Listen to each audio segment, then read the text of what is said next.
Hi పిల్లలు, ఎలా ఉన్నారు? Welcome to roots and reflections channel. Vacation enjoy చేస్తున్నారా?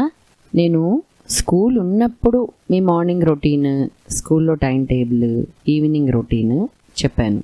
ఇప్పుడు అసలు రెగ్యులర్గా మీ రొటీన్, అది స్కూల్ ఉన్నా లేకపోయినా, మీరు ఏ ఊళ్ళో ఉన్నా, ఏ ప్లేస్లో ఉన్నా, ఏ కండిషన్లో ఉన్నా బేసిక్గా ఎలా ఉండాలి అన్నది రాబోయే కొన్ని ఎపిసోడ్స్లో చిన్న చిన్న పార్ట్స్గా చెప్పుకుందాం. అయితే వీటన్నిటికీ ముందర ఇంకొక చిన్న విషయం చెప్తాను.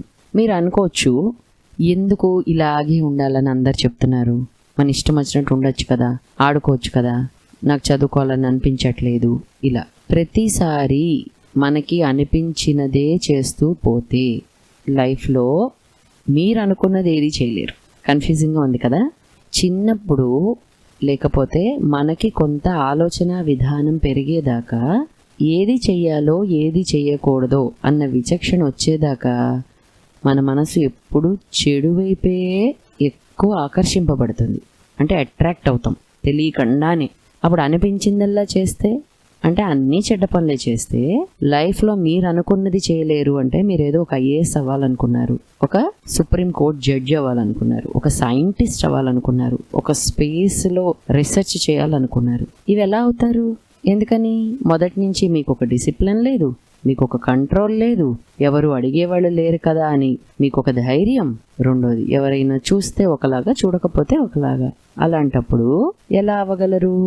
మీరు ఇది రియలైజ్ అయ్యే లోపల మీ లైఫ్లో చాలా ముఖ్యమైన ఏజ్, అంటే స్టూడెంట్గా ఉండాల్సిన టైము, ఏజీ ఆల్రెడీ దాటిపోతాయి. తర్వాత చదువుకోకూడదా అంటే చదువుకోవచ్చు, కానీ మీ రిసీవింగ్ కెపాసిటీ, అలాగే మీ రెసిప్రొకేషన్ అన్నీ డిఫరెన్స్ ఉంటాయి. Plus competition day to day double triple ఇంకా ఎక్కువ మల్టిపుల్స్లో పెరిగిపోతూ ఉంటుంది. సో ఏ ఏజ్లో ఏ పని ఎంత చక్కగా ఆర్గనైజ్డ్గా, ప్లాన్డ్గా, కన్సిస్టెంట్గా, డిసిప్లిన్డ్గా, కమిట్మెంట్తో చేస్తాము, ఆ పనికి రిజల్ట్ అంతే ఎక్కువగా ఫ్యూచర్లో మనం ఎంజాయ్ చేస్తాం. దీనికి మీకు ఒక చిన్న ఎగ్జాంపుల్ చెప్తాను. సహజంగా ఎక్కువ మందికి స్వీట్ ఇష్టం ఉంటుంది. సరే, ఓకే, కొంతమందికి స్వీట్ ఇష్టం ఉండదు. సేమియా ఖీర్ ఇష్టమేనా? లేదు మేడం, మాకు అస్సలు స్వీట్ నచ్చదు. ఓకే, పులిహార ఇష్టమేనా? సరే, వాట్ ఎవర్ ఇట్ ఈస్, నేను మీకు ఒకటి చెప్తాను. ఖీర్ చేయాలంటే పాలు, సేమియా, పంచదార ఉంటే సరిపోతాయి. చేసేస్తే నచ్చుతుందా? ఎస్, నచ్చుతుంది. అందులో జీడిపప్పు వేస్తే ఎక్కువ నచ్చుతుందా, వేయకుండా ఎక్కువ నచ్చుతుందా అంటే వేస్తేనే ఎక్కువ నచ్చుతుంది.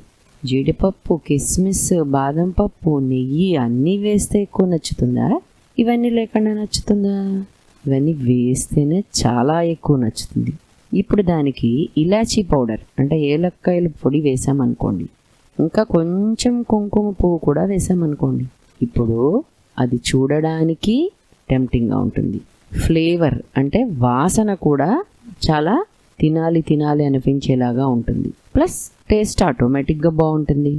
అంటే 5 నిమిషాల్లో తిని పావు గంటలో అరిగిపోయి చాలా లిమిటెడ్ టైంలో ఉండేదానికే మనం దాని కంటికి బాగుండాలి, అలాగే ముక్కుకి బాగుండాలి, మన నాలుగుకి బాగుండాలి అని ఇంపార్టెన్స్ ఇస్తున్నాం కదా. లేదు, ఇవ్వట్లేదు అంటే ఇలాంటిది ఇవి ఏమీ లేకుండా ప్లెయిన్గా పాలు, సేమియా, పంచదార వేసింది రెండు పక్క పక్కన పెడితే మీరు ఏది సెలెక్ట్ చేసుకుంటారు? ఖచ్చితంగా అన్నీ ఉన్నదే సెలెక్ట్ చేసుకుంటారు. వీటన్నిటిని మించి దీన్ని ఒక చాలా అందమైన బ్యూటిఫుల్గా డెకరేట్ చేసిన డిజైన్తో ఉన్న బౌల్లో పోసి స్పూన్తో, ఆ స్పూన్ మీద కూడా ఒక డిజైన్ ఉండి అలాంటి బౌల్లో ఉన్నది నచ్చుతుందా? ఏదో పిచ్చిగా సొట్టలు పోయి, లేకపోతే సరిగా నీట్గా లేకుండా ఉన్న పాత స్టీల్దో, లేకపోతే పేపర్ గ్లాసు, ప్లాస్టిక్ డిస్పోజబుల్ గ్లాస్లో పోస్తే ఎక్కువ అందంగా ఉంటుందా? దీన్ని బట్టి మీకేమర్థమైంది? ఒక విషయం బాగుండాలంటే ఇన్ని రకాలు తోడైతేనే దాని వాల్యూ ఇంకా ఇంకా ఇంకా ఇంకా పెరుగుతుంది. దాన్ని అందరూ కోరుకుంటారు. అలాంటప్పుడు మీరు ఎలా ఉండాలి? నేను ఎంతకోలా చదువుకున్నాను కదా, నేను పాస్ అయ్యాను కదా అంటే రేపు కాంపిటీషన్లో మీరు చదువే ఇలా ఉంటే రేపు చదువుండి ఆటలుండి ఇంతో అంతో ఇంగ్లీష్ హిందీ మాట్లాడగలిగి హ్యాండ్ రైటింగ్ చక్కగా ఉండి టైం ప్రకారం అన్నీ చేసుకునే హ్యాబిట్స్ ఉన్నవాళ్ళు వచ్చారనుకోండి ఒక జాబ్కి, ఎవరిని సెలెక్ట్ చేసుకుంటుంది కంపెనీ?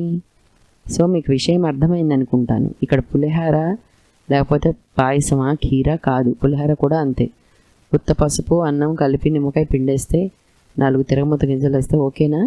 అందులో కరివేపాకు, కొత్తిమీర, వేరుశనగ గుళ్ళు, జీడిపప్పులు అన్నీ వేసి కలర్ఫుల్గా డెకరేట్ చేసి పైన గార్నిషింగ్ అంటారు, ఆ కొత్తిమీర పెట్టడం కూడా అందంగా పెట్టి, ఇది ఎందుకు చెప్తున్నానంటే మీరు ఒకసారి దీన్ని ఊహించుకోండి. అందుకని మనం కూడా అంతే మల్టీ టాలెంటెడ్. అంటే చూడడానికి బాగుండాలి అంటే ఫేస్ అందం కాదు ఇక్కడ, మీ డ్రెస్సింగ్, మీ హెయిర్ స్టైల్, మీరు వేసుకునే చెప్పుల దగ్గర నుంచి అన్నీ అద్దంలో మిమ్మల్ని మీరు చూసుకుంటే డిగ్నిఫైడ్గా డీసెంట్గా ఉండాలి. నెక్స్ట్ ఇందాక మనం అనుకున్నాం వాసన బాగుండాలి, టేస్ట్ బాగుండాలి. అంటే మీరు చక్కగా మురికిగా లేకుండా నీట్గా అపియరెన్స్ ఉండాలి. ఇక్కడ టేస్ట్ బాగుండడం అంటే ఏంటో తెలుసా? మీ మాటలు చాలా బాగుండాలి, వినేవాళ్ళకి చాలా బాగుండాలి, అబ్బా ఎంత బాగా మాట్లాడుతున్నారు అనిపించేటట్టుగా ఉండాలి. వీటన్నిటితో పాటు చదువు, ఇంకా యాక్టివిటీస్, లాంగ్వేజ్, కమ్యూనికేషన్ స్కిల్స్, అంటే ఇప్పుడు ఇవన్నీ జీడిపప్పు, బాదం పప్పు, కిస్మిస్ లాంటివి అన్నమాట. సో మీకు అర్థమైందని అనుకుంటాను. ఇవన్నీ ఎలా తెచ్చుకోవాలి అన్నది చెప్తాను. ప్లస్ మీకు సమ్మర్లో చాలా స్టోరీస్, మంచి మంచి పద్యాలు ఇవన్నీ కూడా నేర్చుకుందాం. రెడీగా ఉండండి. ఓకే, మీకోసం అంటూ మీరు ఒక చిన్న బుక్ పెన్ను పెట్టుకొని ప్రతిరోజు డే వైజ్ ఏం చేస్తున్నారు అనేది నోట్ చేసుకోవడం ఫస్ట్ అలవాటు చేసుకోండి. తర్వాత ఏం చేయాలో మనం నెక్స్ట్ చెప్పుకుందాం. ఓకేనా? Bye bye. Thank you.